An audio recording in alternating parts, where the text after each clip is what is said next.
তো আজকে আমরা এই মুহররম মাস নিয়ে আলোচনা করব। আল্লাহ রাব্বুল আলামিন কুরআনুল কারীমে পারা নম্বর হচ্ছে 10, পৃষ্ঠা নম্বর হচ্ছে 11, সূরার নাম হচ্ছে সূরাত তাওবা, আয়াত নম্বর হচ্ছে 36 নম্বর আয়াত। এই আয়াতের ভেতর আল্লাহ রাব্বুল আলামিন আল্লাহর কাছে যে কয়েকটি মাস সম্মানিত, আল্লাহর কাছে যে কয়েকটি মাস মর্যাদাপূর্ণ, সেই মাস নিয়ে আলোচনা করেছেন।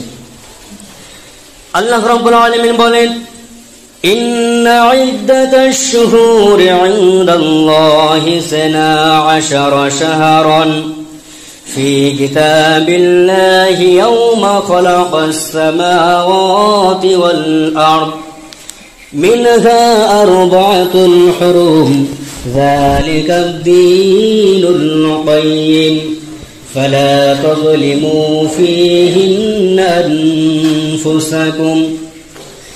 আল্লাহ রাব্বুল আলামিন বলেন, নিশ্চয় মাসসমূহের গণনা আমি আল্লাহর কাছে 12টি মাস, আমি আল্লাহর কাছে 12টি মাস হচ্ছে 12টি মাসে 1 বছর। যেই দিন আল্লাহ রাব্বুল আলামিন আসমান জমিন পৃথিবী সৃষ্টি করেছে, সেই দিন থেকে আল্লাহর কাছে মাসসমূহের গণনায় হচ্ছে 12টি মাস। আল্লাহর কাছে 12টি মাস, আল্লাহর গণনায় 12টি মাস 1 বছর।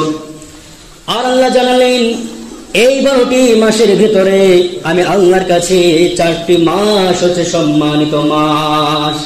আমি আল্লাহর কাছে 12টি মাস আমার গণনায়, যেদিন থেকে আমি আসমান জমিন পৃথিবী সৃষ্টি করেছি, সেই দিন থেকে আমি আল্লাহর গণনায় 12টি মাস, 12টি মাসে 1 বছর। আর এই 12টি মাসের ভিতরে আমি আল্লাহর কাছে 4টি মাস হচ্ছে গুরুত্বপূর্ণ, 4টি মাস হচ্ছে সম্মানিত মাস। এবার বলেন তো, এই যে 12টি মাস, আমরা এখানে অনেক মানুষ আছি, এই 12টি মাসের নাম কিন্তু আমরা জানি না। জানি আমরা বাংলা 12টি মাসের নাম জানি, ইংরাজি 12টি মাসের নাম জানি, কিন্তু আরবি 12টি মাসের নাম জানি আমরা জানার চেষ্টাও করি না, জানার প্রয়োজন মনে করি না। এখন যদি একটা বাচ্চাকেও জিজ্ঞাসা করা হয় ইংরাজি 12টি মাসের নাম বলো তো, সে বলে দেবে January, February, March, April, May, June, July, August, September, October, November, December. বাংলাতেও বলে দেবে। কিন্তু যে আরবিতে 12টি মাস, এই 12টি মাসের নাম আমরা অনেক মুসলমান কিন্তু জানি না। কিন্তু আল্লাহর কাছে এই 12টি মাসের গণনা, 12টি মাসের নাম আল্লাহ উল্লেখ করেছেন। আর আল্লাহর কাছে এই আরবি 12টি মাসের ভিতরে 4টি মাস আল্লাহর কাছে সম্মানিত মাস, 4টি মাস আল্লাহর কাছে মর্যাদাপূর্ণ মাস। 12টি মাস কি কি? এই মাসে যে আমরা অবস্থান করেছি মুহররম মাস, এটা হচ্ছে আরবি মাসের প্রথম মাস। কি মাস? আরবি মাসের প্রথম মাস। মুহররম, সফর, রবিউল আউয়াল, রবিউল সানি, জামিদ আউয়াল, জামিদুস সানি, রজব, শাবান, রমজান, শাওয়াল, জিলকদ, জিলহজ, এই হচ্ছে আরবি 12টি মাস।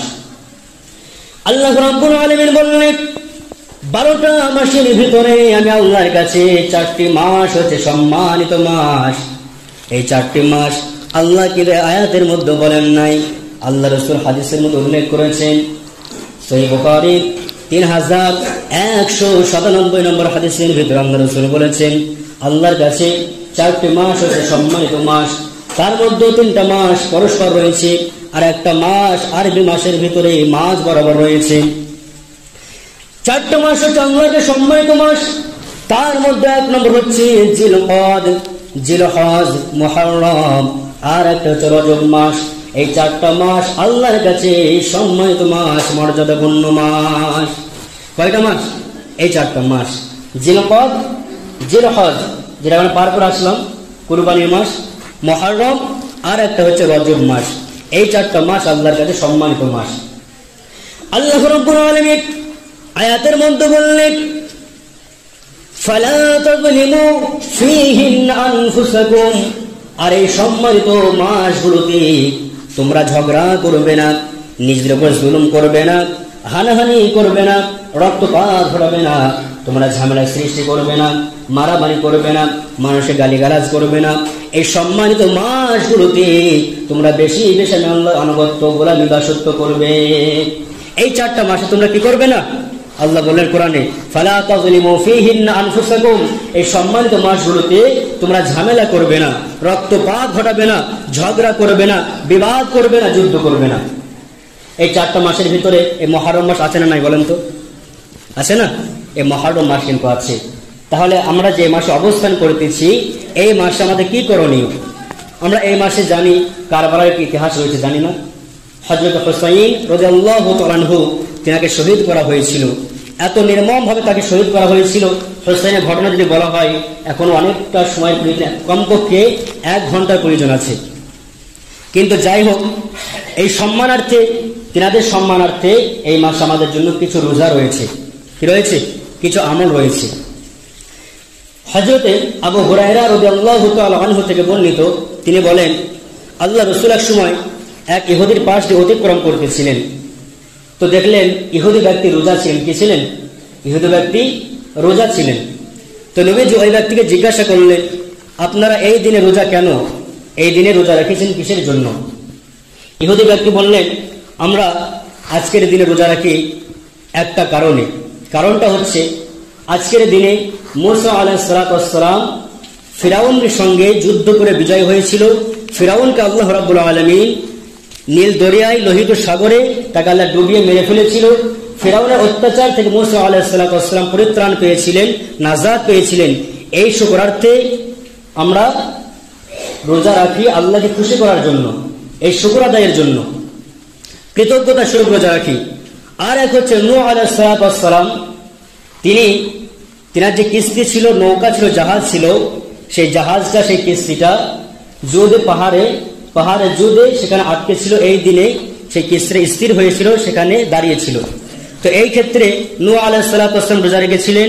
মূসা আলাইহিস সালাম যখন ফিরাউনের হাত থেকে বেঁচে গিয়েছিলেন, মূসা আলাইহিস সালাম রোজা রেখেছিলেন। সেই সম্মানার্থে আমরা এই দিনে রোজা রাখি।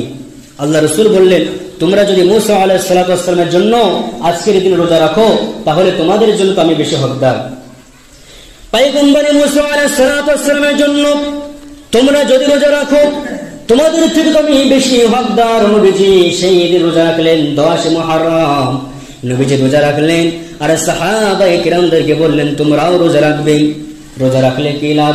হযরত আবু কাতাদা রাদিয়াল্লাহু তাআলা আনহু থেকে বর্ণিত, তিনি বলেছেন, আল্লাহ রাসূল বলেন, যে ব্যক্তি আশুরার দিনে রোজা রাখবে, আল্লাহ রাব্বুল আলামিন অতীতের 1 বছরের গুনাহ আমার আল্লাহ মাফ করে দিবেন। বলি সুবহানাল্লাহ। যে ব্যক্তি আশুরার দিন রোজা রাখবে, আল্লাহ রাব্বুল আলামিন তার পিছনের 1 বছরের গুনাহ কি করবেন? আল্লাহ মাফ করে দেবেন। আমি আশাবাদী, আমি আশা করি। কিন্তু নবীজি বললেন, সাহাবীরা শোনো, ইহুদিরা যেহেতু 10 মুহররম রোজা রাখে, ইহুদিদের সঙ্গে আমাদের কাজ, আমাদের রোজাটা ভিন্নতা অবলম্বন করতে হবে, তাদের সঙ্গে এক করা যাবে না।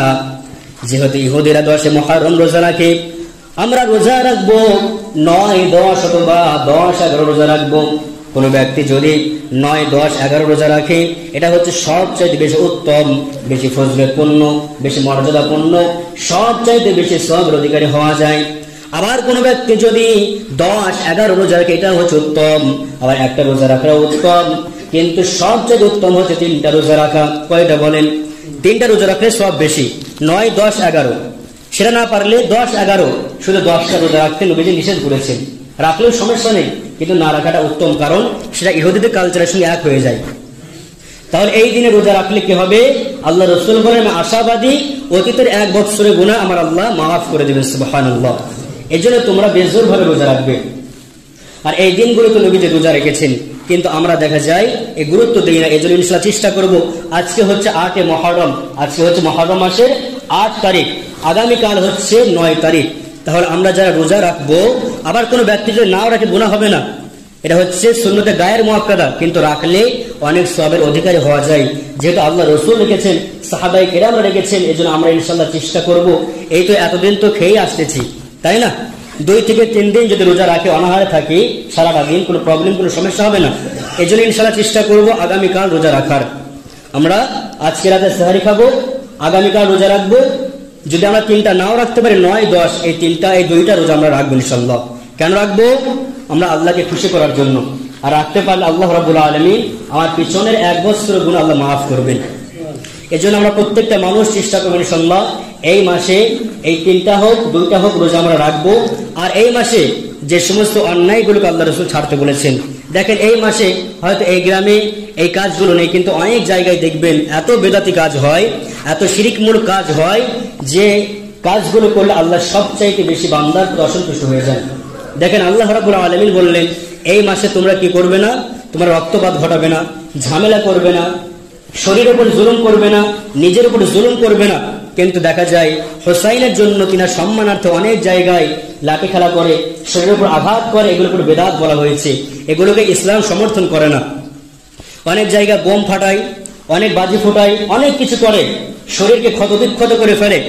এত বিলাতি এরকম কাজ রয়েছে। এই সমস্ত কার্যকলাপগুলো আমরা কখনো ইনশাআল্লাহ মাথায় নিয়ে আসবো না, আর কখনো আমরা জীবনে এই কাজগুলোকে করবো না। এগুলো সবগুলো হারাম বলা হয়েছে।